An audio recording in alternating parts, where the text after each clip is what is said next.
नहमदुहु नुसल्ली अला रसूलिल करीम, अम्मा बाद। हिकायत रुकाना पहलवान।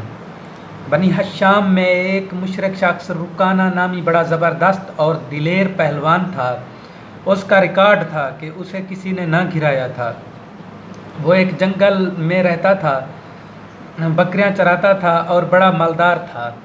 एक दिन हजूर सल्लल्लाहु अलैहि वसल्लम अकेले उस तरफ जा निकले।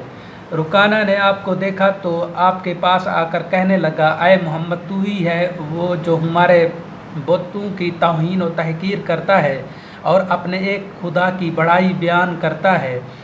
अगर मेरा तुझसे ताल्लुक़ रहमी न होता तो आज मैं तुझे मार डालता। आ मेरे साथ कुश्ती कर, तू अपने खुदा को पुकार, मैं अपने बुत को पुकारता हूँ। देखें तुम्हारे खुदा में कितनी ताकत है। हजूर ने फरमाया, रुकाना, अगर कुश्ती ही करना है तो चल, मैं तैयार हूँ। रुकाना ये जवाब सुनकर अव्वल तो हैरान हुआ और फिर बड़े गरूर के साथ मुकाबले में खड़ा हो गया। हजूर सल्लल्लाहु अलैहि वसल्लम ने पहले ही झपट में उसे घिरा लिया, उसके सीने पर बैठ गए। रुकाना उमर में पहली मर्तबा घेर कर बड़ा शर्मिंदा भी हुआ और हैरान भी, और बोला, आए मोहम्मद, मेरे सीने से उठ खड़े हो, मेरे बुत ने मेरी तरफ ध्यान नहीं किया, एक बार और मौका दो, आओ दूसरी मर्तबा कुश्ती लड़ें। हजूर सीने से उठ खड़े हुए और दोबारा कुश्ती के लिए रुकाना भी उठा। हजूर ने दूसरी मर्तबा भी रुकाना को पल भर में गिरा लिया। रुकाना ने कहा, है मोहम्मद, मालूम होता है आज मेरा बुत मुझ पर नाराज़ है और तुम्हारा खुदा तुम्हारी मदद कर रहा है। खैर, एक मर्तबा और आओ, अब की दफ़ा बुत ज़रूर मेरी तरफ ध्यान करेंगे। हजूर ने तीसरी मर्तबा की कुश्ती भी मंजूर फरमाई और तीसरी मर्तबा भी हजूर ने उसे हरा दिया। अब तो रुकाना बड़ा ही शर्मिंदा हुआ और बोला, है मोहम्मद, मेरी इन बकरियों में जितनी चाहो बकरियां ले लो। हजूर ने फरमाया, रुकाना, मुझे तुम्हारे माल की ज़रूरत नहीं, हाँ मुसलमान हो जाओ ताकि जहन्नम से बच जाओ।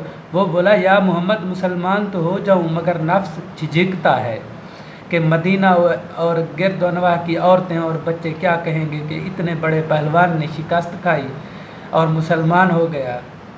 हजूर ने फरमाया, तो तेरा माल तुझी को मुबारक। ये कहकर आप वापस तशरीफ़ ले आए।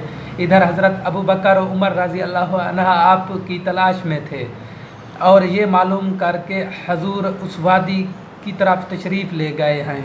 मुतफक्किर थे और फ़िक्र कर रहे थे कि इस तरफ रुकाना पहलवान रहता है, हजूर को नुकसान हो ऐज़ा देगा। हजूर को वापस तशरीफ़ लाते देख कर दोनों हजूर की खिदमत में हाज़िर हुए और अर्ज़ किया, या रसूलल्लाह, आप इधर अकेले क्यों तशरीफ़ ले गए थे, जबकि इस तरफ रुकाना पहलवान जो बड़ा ज़ोर आवर और दुश्मन इस्लाम रहता है। हजूर ये सुनकर मुस्कराए और फरमाया, जब मेरा अल्लाह हर वक्त मेरे साथ है फिर किसी रुकाना की क्या परवाह। लो, इस रुकाना की पहलवानी का किस्सा सुनो। चुनांचे हजूर ने सारा किस्सा सुनाया। सदीक व फारूक सुनकर खुश होने लगे और अर्ज़ किया, हजूर, वो तो ऐसा पहलवान था कि आज तक उसे किसी ने ना गिराया था, उसे गिराना अल्लाह के रसूल ही का काम है। हमारे हजूर सल्लल्लाहु अलैहि वसल्लम हर फजल व कमाल उनके अंदर मौजूद था। दुनिया की कोई ताकत हजूर के मुकाबला में नहीं ठहर सकती और मुखालिफीन के दिल भी हजूर के फजल व कमाल को जानते हैं, लेकिन दुनिया की आर से इसका इकरार नहीं करते। जज़ाकल्लाह।